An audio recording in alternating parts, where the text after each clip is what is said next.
Hello friends, welcome to health eating channel. இன்றைக்கி நம்ம சேனலில் என்ன பார்க்க போகிறோம் அப்படின்னா, ஒரு 4 காய்கறியை வச்சு ஒரு மசாலா பெரட்டல் மாதிரி செஞ்சுருக்கேன். அது எப்படி செய்யலாம், என்னென்ன மாதிரி காய்கறியெல்லாம் யூஸ் பண்ணியிருக்கேன்னு சொல்லி பார்க்கலாம் வாங்க. ஸோ நான் இன்றைக்கி எடுத்திருக்க வெஜிடபிள்ஸ் பார்த்தீங்க அப்படின்னா, கத்திரிக்காய் எடுத்திருக்கேன், முருங்கைக்காய், உருளைக்கிழங்கு எடுத்திருக்கேன், அதுக்கப்புறம் பலாக்கொட்டை இருக்கும் இல்லையா, அதை வச்சு ஒரு மசாலா பெரட்டல் செஞ்சுருக்கேன்.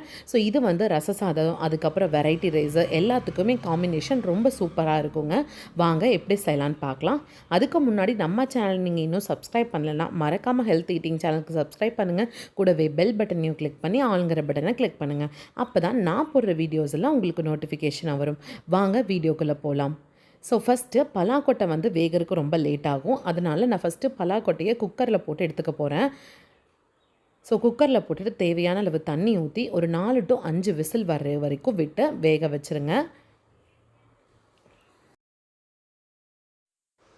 நெக்ஸ்ட்டு வந்து கட் பண்ணி வச்சுருக்க முருங்கைக்காயும் உருளைக்கிழங்கும் நம்ம கடாயில் ஆட் பண்ணிவிட்டு தண்ணி வந்து தேவையான அளவு சேர்த்துக்கலாம். இது வந்து ஒரு 3/4 பதத்துக்கு வெந்ததுக்கப்புறம் நம்ம கத்திரிக்காய் போட்டுக்கலாம். கத்திரிக்காய் வந்து சீக்கிரமாக வெந்துடும். ஸோ இது வந்து ஒரு 3/4 பதம் வந்து வேகட்டும்.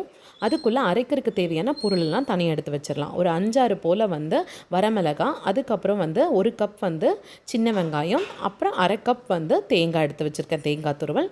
இது கூட ஒரு 1/2 ஸ்பூன் சீரகம் சேர்த்து அரைச்சி எடுத்துக்கணும். இப்போ வந்து நம்மளோட காய் வந்து பாதி அளவுக்கு நல்லாவே வெந்துருச்சு. இப்போ நம்ம கட் பண்ணி கத்திரிக்காவை வந்து ஆட் பண்ணிடலாம். ஸோ கத்திரிக்காவை ஃப்ரெஷ்ஷாக கட் பண்ணி ஆட் பண்ணுங்கள். கட் பண்ணி வச்சிங்கன்னா கருத்துரும். ஸோ இது பாதி அளவுக்கு வெந்ததுக்கப்புறம் நம்ம கத்திரிக்காயை கட் பண்ணி ஆட் பண்ணிக்கலாம்.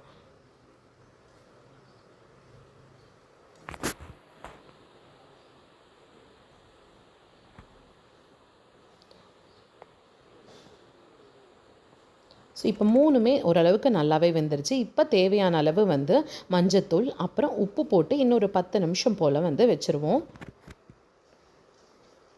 ஒரு 80% தான் 3மே குக் ஆகிருக்கு. ஸோ இப்போ வந்து பார்த்திங்க அப்படின்னா நம்ம வந்து பலாக்கொட்டையை ஆட் பண்ணிக்கலாம். ஸோ பலாக்கொட்டையிலையும் உங்களுக்கு வந்து உப்பு பிடிக்கணும். ஸோ உப்பு போட்டதுக்கப்புறம் பலாக்கொட்டையை ஆட் பண்ணிவிட்டு இதுவும் ஒரு 5 நிமிஷம் போல் இருக்கட்டும். இப்போ நம்ம அரைச்சி வச்ச எடுத்து வச்சோம் இல்லையா, அந்த பொருளெல்லாம் மிக்ஸி ஜாரில் எடுத்து அந்த மசாலாவை வந்து ரெடி பண்ணி எடுத்து வச்சுக்கலாம். ஸோ மசாலா ரெடி ஆகிடுச்சு. இப்போ ஒரு கடாய் எடுத்துகிட்டு தேவையான அளவு எண்ணெய் ஊற்றிட்டு கடுகு, அதுக்கப்புறம் வந்து கடலைப்பருப்பு, உளுந்து பருப்பெல்லாம் போட்டுக்கலாம்.